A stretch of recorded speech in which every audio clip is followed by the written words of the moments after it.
quick and casual one today, I think. As always, had questions in the chat, live or live. And now I did it. All right. Our mission is still to steward a community of artists committed to growth, collaboration, joy, and justice in Baltimore and around the world through improvisational theater. 5 years has not changed. Nor have our core values of transparency, safety, community, and action. And we're going to give you some updates from season 21. We do a lot more shows now. Double last season, and 68 in-person shows. Although that's the sweet spot between 6-7 and 69. Unfortunately, I have to inform you that Block Party was canceled this month, so it will turn out that we have done 67 shows, and we might have to tweak how we report the numbers because now we have 3 shows in a night, and so before we would report the total, and now we're reporting kind of per show. So 14.2 in person. It does not mean we have 42 unique people each night. It's less than that. Obviously, some people go to 7 and 8 or 7, 8, and 9. So we might look at reporting those numbers a little differently next year about how many people were there per evening. But we've kept it this way because that's how we calculate ticket sales, is based on that. More shows, more payments to performers, and kind of like as we've had every season, we're around break even for our shows, which is kind of the goal. A little bit under this year, although that doesn't account for all of the concessions and cash donations. So it's probably a lot closer to break even, if not a little bit above break even for shows. We've been continuing our community jams and activities, both things kind of sponsored by Highwire and through the community space booking, including the new Thursday Club, musical improv, indie team roundtable. We had the BMI Bash last month, some cool workshops and volunteer training, and teams using rehearsal space, which is new for this year, which is really exciting.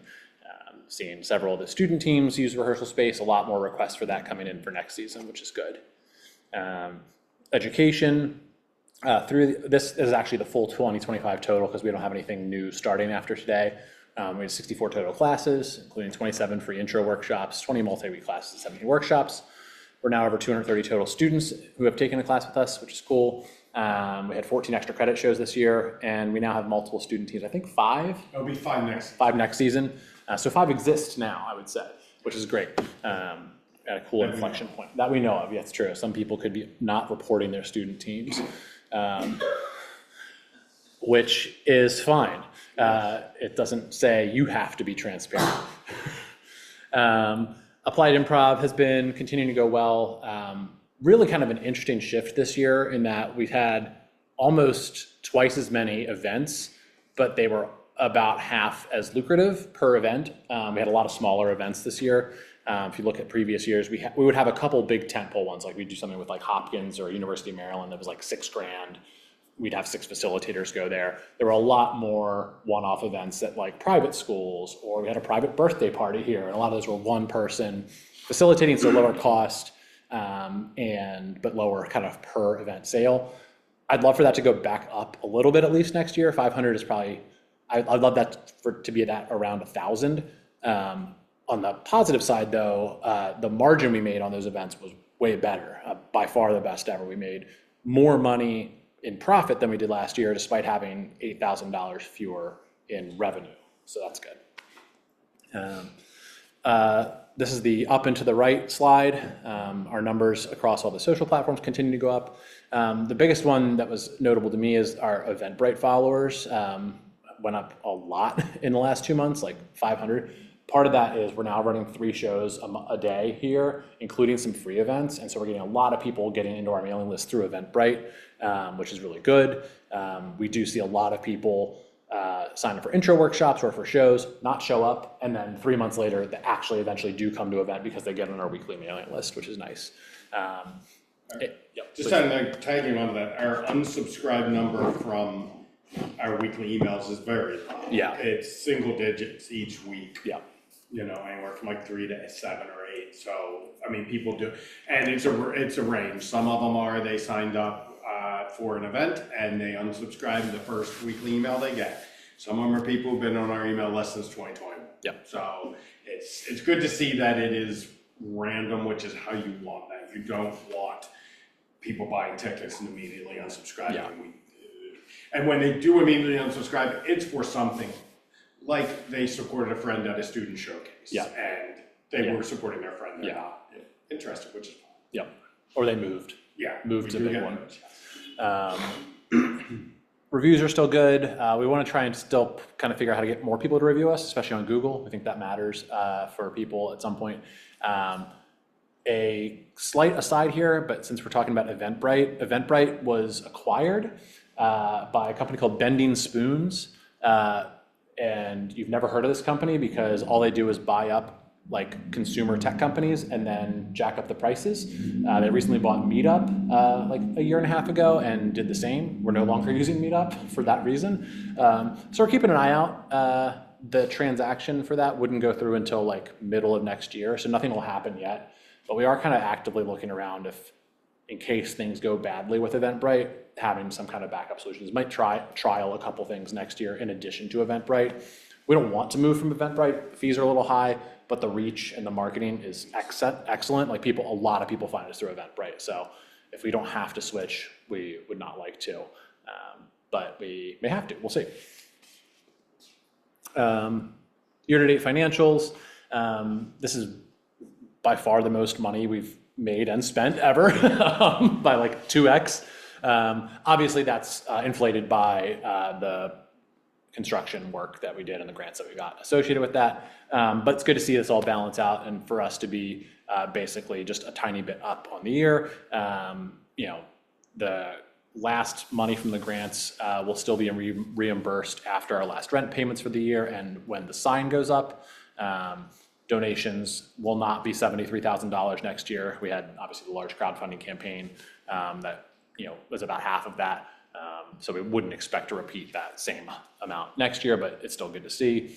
And then having core classes applied to improv show tickets as our kind of main revenue drivers. Next year, we'll release the full budget in January, but it's not going to be that far off from this next year, despite not having the grants or the construction costs. We're just going to do a lot more stuff. And so things will be fairly close to this, we expect. Renovations were the biggest driver of expenses, followed by instructor payments, rent, performer payments, and venue fees. The venue fees are mostly from the first half of the year when we had to rent spaces around town for our shows and classes, but also things like we still rent St. Mark's for $200 a month, and occasionally Riverside and other places like that. So we're feeling good about the money, which is nice. I think this will get a little bit more detailed going into next year as we start to have to see, are we making money that matches our rent, like from our programs, or are we having to dip into cash funds, et cetera. Small Highwire Center updates. This is the before picture again. And this is the new after picture with the awning. So if you haven't, I think everyone here has seen the awning, either walking in today or recently. We have been in contact with the sign company, Strategic Factory. They are finalizing the plans for installing the sign, as well as the permit for the sign. We expect to have that up before January 26th when our grant is due. If we have to write an extension for the grant, they will give it to us, but I don't want to. And it'll be exciting to have that. It'll be a channel letterlet sign on each side of the awning, which will add to our already pretty good visibility. You can't easily see it in the picture, but just along the alley on the left-hand photo, there's now a mailbox area as well as trash and recycling areas. Inside, we've got more lights set up, more mics and speakers are coming soon. Projector is going to go up in the lounge area soon. So a few last things to add, some things like a keypad lock for the door, but we're basically settled, which is good. And no major expenses remain other than the sign, which is also covered by both grants. Yep. Relatedly, you can book the Highwire Center now, which is a big part of what we hope will drive further applied improv revenue next year, but also just space bookings.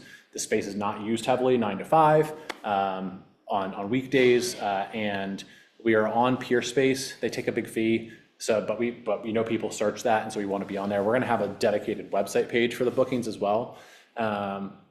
Open to many things: private workshops, parties, corporate training, content filming.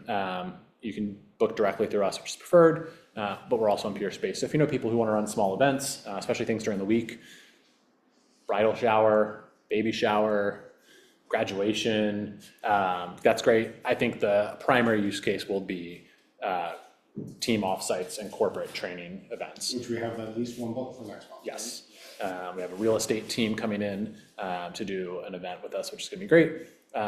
We are working out the exact details, but we will likely have a standard rental rate, and then that rental rate will be waived if you book an applied improv workshop with us as an incentive to book applied improv workshops with us. Asterisk, we could use better photos or videos of the space. So if you're a photographer or videographer and want to do that and have thoughts about how to stage this space for booking, let us know. We'd love that help. Stuff on deck for season 22. You want to talk about programming? Yeah, we have right now 67 teams signed up. We may get more. That more will largely come from we are going to have a semi-Philly takeover on February 28th. So 2 Philly teams are coming, or they may be more. So we're hoping to work some of our connections from Improv Utopia to get some more teams coming.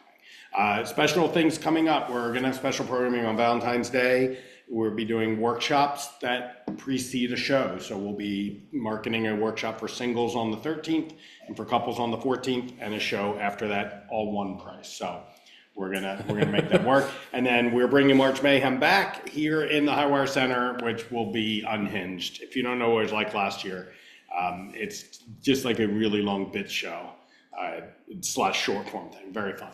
We have a Latino event on January 21st, I believe. February 21st. February 21st, thank you. Baltimore Bodega team locally here. Isa is the liaison for that. And then Los Complicados, which is a team from Harrisburg. So they're going to be coming down, and it'll be a night dedicated to just them. Shows from each team, jam, celebration, party. And as you can see on the slide, folks from all over: New York, Philly, DC, Lancaster, Harrisburg, and a team from College Park, and 5 Highwire teams. We are going to change the show times. The 9 o'clocks, if you've been around, you've seen they're not super well attended. It's hard to get people to come here at 9 o'clock at night. I think it's hard to get people to come anywhere at 9 o'clock at night. So we're going to try 6 o'clock on Saturday, especially with it being dark. We'll see how that works. So thank you for teams who are going to be doing that. And we have 2 Sunday shows, one in January, one on February 1st. The February 1st will be a family-friendly one with Royal Improv Fun Foundry and a duo based out of that. So we'll see how Sunday's going. We're definitely adding one in February with a new musical project. We just got to find a date. That's something that just came up. And we'll figure out bit shows and other fun, weird stuff. But yeah, we're just going to keep cranking out shows. It's a great schedule. Very excited. And thank you to, out of the 67 teams, the 63 or 4 that I've confirmed with. Oh no, I did it again. I'll figure it out. That's fine. That's close enough. Thursday Club. Oh man, this is beyond my imagination. You know, it's like an idea I came up with to have just one night where people could come and do stuff and have it very tied into our founding principles with, boundaries being very important, hanging out community being very important. And we've had great events every week. So if you're not familiar, free weekly jam with community and a chance to perform. The long form jams, your favorite, have been great.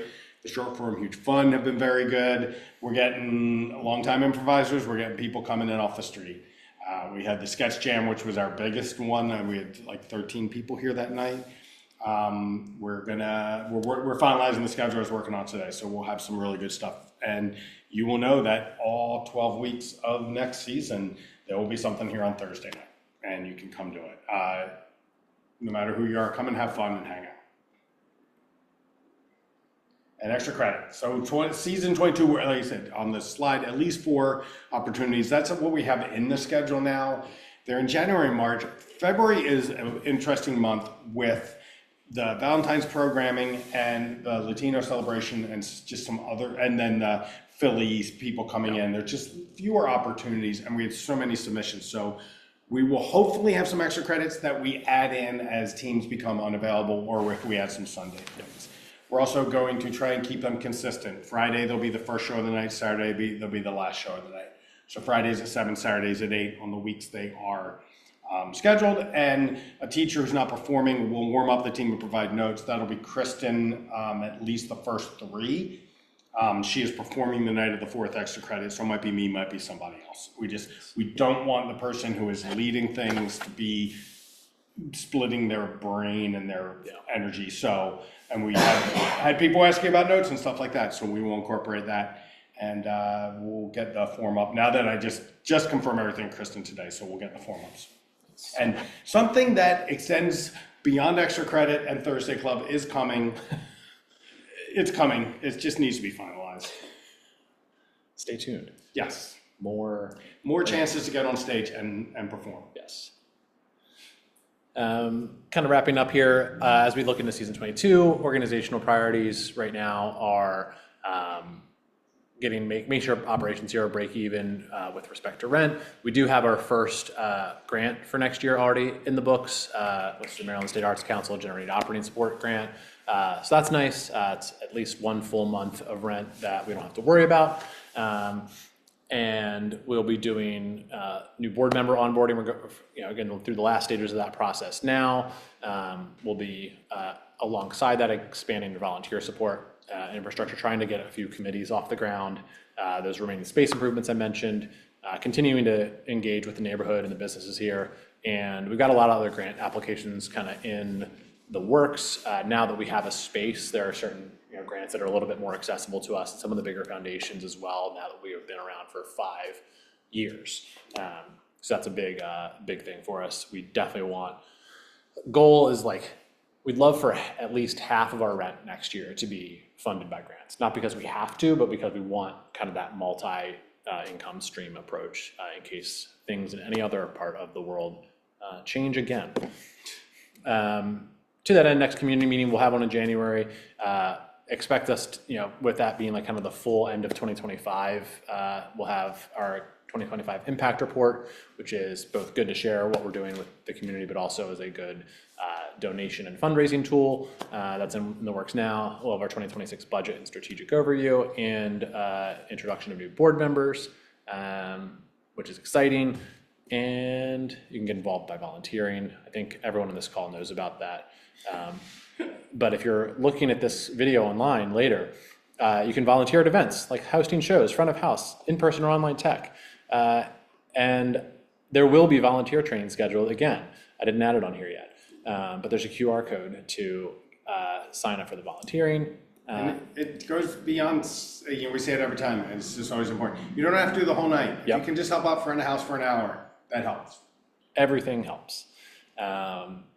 And as always, other stuff that you can do is great. If you want to help us with facilities things, committees, you have suggestions, all that stuff's available to you. We want your input, we want your help, and we want you to have a good time here. And does anybody have any questions or answers? You can provide answers too.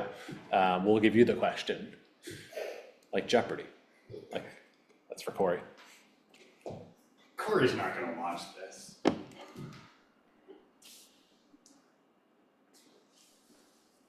Good evening. This is Arne. Hi, Arne. Hi, Arne. Hi. Do you have anything scheduled for Black History Month? And if not, could we? We don't have anything specifically, mainly because the teams that I had hoped to group together to perform for Black History Night all had various schedules, and it didn't line up. We would definitely, let's talk about that. That was, I was trying to find a way to get a night scheduled here or there, and it just would, Malik and Rashid's availability and landlines that just didn't link up. So let's talk. We'll find something. Okay. make it work. Okay, lovely. Thank you. Trust me, I looked at that schedule so many times. I really wanted to have the stars align, and then Oh, haven't been able to figure out how to make it yeah. work. And like I said, Okay. February is an event-rich month also. So, but we'll make it happen. Okay, thank you.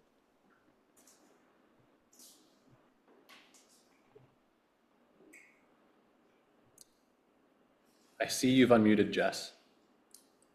I was just going to say, great job. That's all. Any No, questions? I have no questions.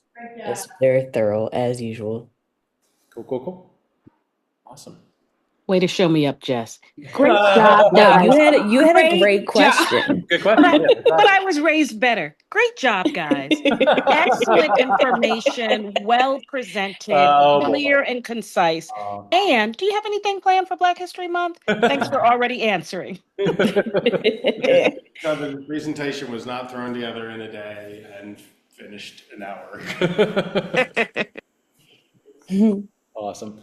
Thank you, everyone. I'll see some of you tonight. Yeah. Some of you later, and have a good one. See you soon. Have a good one. Thank Have you. a great one. Stay warm.